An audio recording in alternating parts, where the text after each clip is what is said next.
Aí, pessoal, vocês conhecem, pessoal? Aqui, ó. Gambá. Aí, ó. Esse é um animal noturno, pessoal. Só que ele não conseguiu voltar ainda pra natureza, né? Então ele tá aqui, ó. Mas ele gosta de ovo, né? Ele alimenta de ovo, de frutas, cobra, rato, de vários animais ele alimenta, né? Escorpião, né? Esse é um animal, ele é bem bravo, né? Ele é bem bravo. Ele é bravo demais. Ó, tá vendo?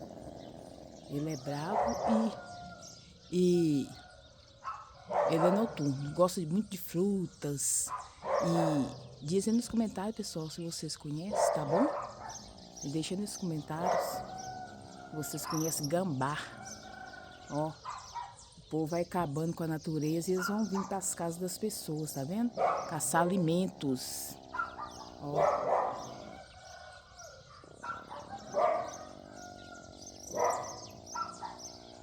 Ele é até bonitinho, né?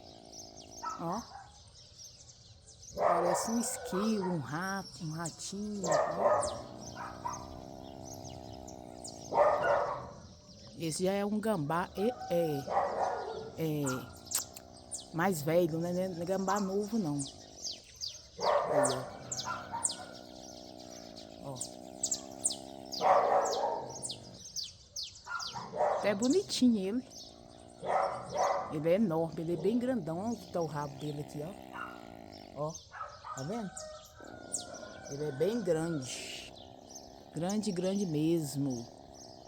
Então falou, pessoal. Esse é mais um vídeo aqui no meu canal. Tchau.